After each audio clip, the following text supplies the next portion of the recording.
Assalamualaikum warahmatullahi wabarakatuh. Kami dari kelompok 1 akan mempresentasikan materi mengenai analisis jabatan. Berikut penjelasannya. Latar belakang.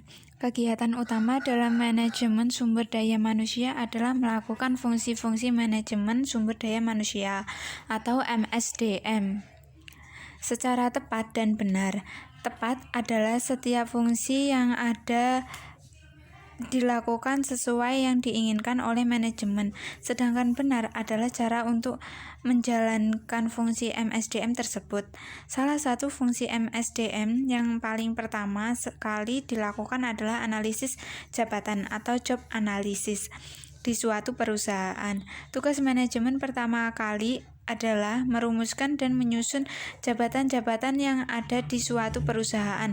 Artinya, jabatan-jabatan apa saja dibutuhkan oleh suatu perusahaan.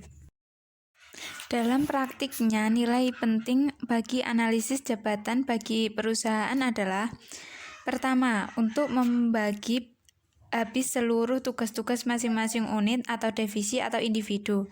Hal-hal apa yang harus dikerjakan. Kedua, memberi batasan kepada pemegang jabatan tentang wewenang yang dapat diambil dalam suatu jabatan.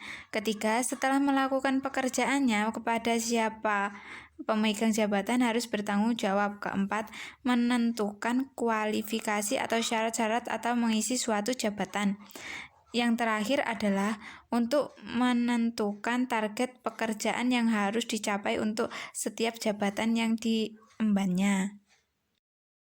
Manfaat atau nilai penting analisis jabatan. 1. Mengetahui seberapa banyak jabatan yang ada di suatu organisasi. 2. Adanya kejelasan tugas. 3. Adanya kejelasan wewenang. 4. Adanya kejelasan tanggung jawab. 5. Untuk menentukan beban kerja masing-masing jabatan. 6. Untuk mengetahui persyaratan masing-masing jabatan. 7. Untuk menentukan target masing-masing jabatan. 8. Kebutuhan tenaga kerja. 9. Kebutuhan rekrutmen calon karyawan. Pengertian analisis jabatan atau job analysis. Analisis jabatan adalah proses menganalisis kebutuhan suatu pekerjaan dengan cara mengumpulkan dan mengevaluasi informasi tentang uraian pekerjaan, persyaratan suatu pekerjaan dan standar pencapaiannya. Pemberian wewenang didasarkan pada beberapa pertimbangan sebagai berikut. 1. Luas jabatan. 2. Risiko dihadapi. 3. Kecakapan karyawan. 4. Fleksibilitas. Secara umum, besarnya tanggung jawab yang diberikan ditentukan kepada beberapa aspek, yaitu 1. Risiko yang dihadapi. 2. Hasil pekerjaan. 3. Laporan. C. Hal-hal yang perlu dipersiapkan. Tahapan-tahapan atau langkah-langkah yang harus dilalui dalam menyusun analisis jabatan yaitu: pertama, mempersiapkan tim yang akan melakukan analisis. Kedua, mengidentifikasi hal-hal yang perlu dan tidak perlu untuk dilakukan. Ketiga, persiapan metode yang digunakan untuk mengumpulkan data dan sarana dan prasarana yang dibutuhkan. Keempat, mempersiapkan jadwal kegiatan pelaksanaan yang harus dilakukan dan dipatuhi. Penyusunan analisis jabatan. 1. Lingkup kegiatan perusahaan. 2. Jumlah SDM dan perilakunya. 3. Metode yang digunakan. 4. Sarana dan prasarana. 5. Penentuan syarat jabatan.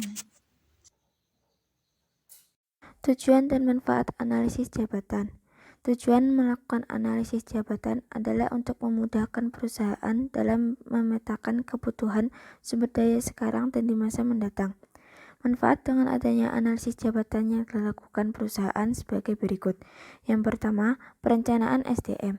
2. Beban kerja. 3. Penarikan dan seleksi pegawai. 4. Pelatihan. 5. Penentuan kompensasi. 6. Pelatihan kinerja. 7. Perencanaan karir. Metode mengumpulkan data.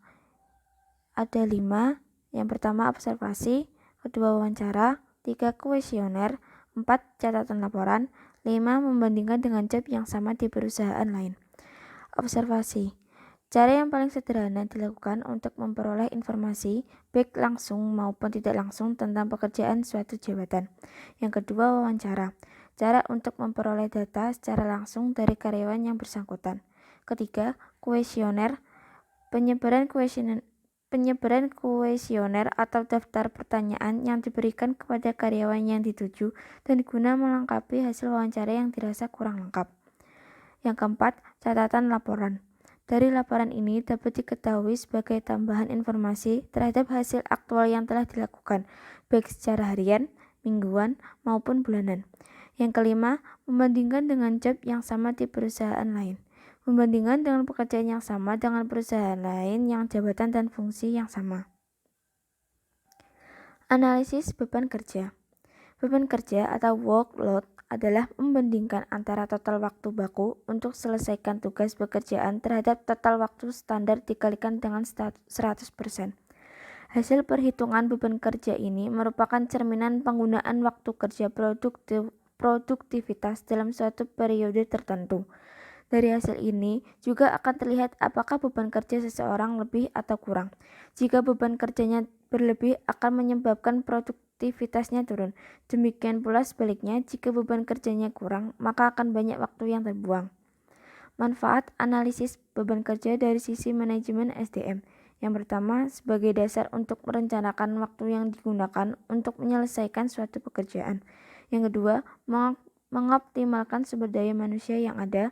3. Sebagai dasar untuk menentukan keseimbangan pembagian kerja antar unit. 4. Sebagai dasar untuk menentukan sistem dan prosedur kerja.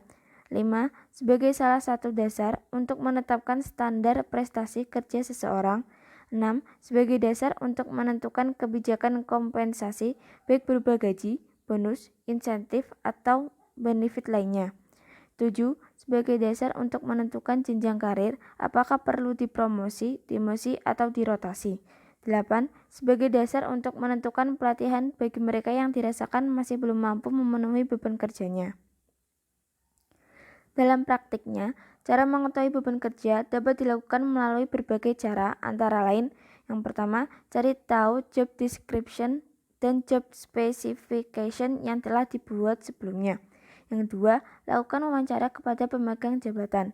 Ketiga, buatkan kuesioner sebagai bandingannya. 4. Tanyakan kepada atasan yang bersangkutan tentang apa yang dikerjakan bawahannya. 5. Cari tahu dari laporan yang telah dibuatnya. 6. Bandingkan antara pekerjaan yang sama atau selevel baik di dalam perusahaan atau dengan perusahaan lain yang sejenis. 7. Cari tahu dari rekan sekerja sebagai perbandingan. Metode analisis beban kerja. Untuk memperoleh hasil yang sesuai dengan harapan, maka diperlukan metode analisis beban kerja yang tepat. Ada dua. Yang pertama, pengamatan terus-menerus dan pengamatan tidak terus-menerus. Pengamatan terus-menerus artinya pengamatan terhadap objek yang dilakukan tanpa putus. Metode analisis beban kerja pengamatan terus-menerus dapat dilakukan dengan dua cara, yaitu jam henti dan micromotion study. Pengamatan tidak terus-menerus merupakan pengamatan terhadap objek dilakukan dalam waktu tertentu saja. Metode analisis beban kerja dengan pengamatan tidak terus-menerus dapat dilakukan dengan uji petik tugas dan laporan harian, mingguan, atau bulanan. Proses yang harus dilakukan dalam melakukan analisis beban kerja. Yang pertama, menentukan fungsi dari unit kerja masing-masing. Kedua, mengidentifikasi tugas-tugas yang dilakukan oleh masing-masing jabatan kerja. Ketiga, mengetahui waktu penyelesaian suatu pekerjaan untuk masing-masing pekerjaan. 4. Menentukan satuan waktu yang merupakan jumlah volume pekerjaan. 5. Barulah menentukan beban kerja masing-masing pekerjaan. Penilaian jabatan. Penilaian jabatan adalah prosedur yang sistematis jabatan yang lainnya dalam suatu organisasi guna penyempurnaan bobot atau nilai suatu jabatan. Secara umum, tujuan penilaian jabatan antara lain digunakan: yang pertama, sebagai alat untuk memperbaiki jabatan yang sudah dibuat sebelumnya. Kedua, sebagai dasar untuk menentukan beban kerja. 3. Sebagai dasar untuk menentukan kompensasi atau balas jasa. 4. Sebagai dasar untuk menentukan jenjang karir. 5. Sebagai dasar untuk merencanakan pendidikan dan pelatihan. 6. memudahkan pengawasan dan pengendalian sehingga jika terjadi suatu penyimpangan akan mudah untuk dideteksi. Metode yang digunakan untuk menilai jabatan yaitu ada dua. Yang pertama metode kualitatif, ada job ranking dan job grading, dan metode kuantitatif, ada faktor comparison method dan point method. Metode kualitatif ada dua, yaitu job ranking dan job grading. Job ranking merupakan metode yang digunakan untuk menilai satu jabatan secara keseluruhan dibandingkan terhadap setiap jabatan lainnya dalam suatu perusahaan. Keunggulannya, yang pertama mudah untuk dipahami dan digunakan. 2. Hasilnya cukup baik. 3. Efisiensi waktu. 4. Biaya lebih murah.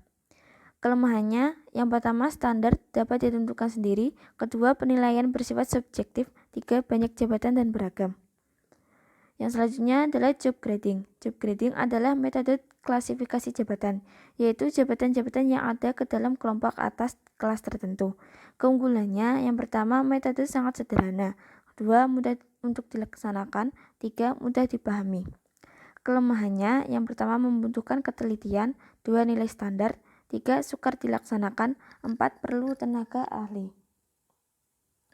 Untuk metode kuantitatif juga ada dua, yaitu faktor comparison method dan point method. Faktor comparison method merupakan metode yang digunakan untuk membandingkan setiap jabatan dengan jabatan lainnya. Jadi harus ada beberapa jabatan yang dinilai sehingga dapat dibandingkan dan dinilai berdasarkan faktor krisisnya atau faktor yang menyebabkan kegagalan jika tidak dilaksanakan. Dalam melakukan faktor comparison method terdapat 5 tahapan pelaksanaan. Ada 6 tahapan pelaksanaan, yaitu 1. Menentukan faktor kritis. 2. Menentukan jabatan kunci. 3. Membandingkan. 4. Menentukan nilai. 5. Evaluasi. 6. Memutuskan. Yang selanjutnya point method merupakan metode yang memberikan penilaian berdasarkan ranking yang diberikan presentasi kepada setiap aspek yang dinilai. Langkah-langkah dalam melaksanakannya sebagai berikut. Yang pertama menentukan faktor-faktor. Yang kedua menentukan bobot. 3. Menentukan taraf atau derajat. Keempat memberikan nilai. Sekian presentasi dari kelompok kami.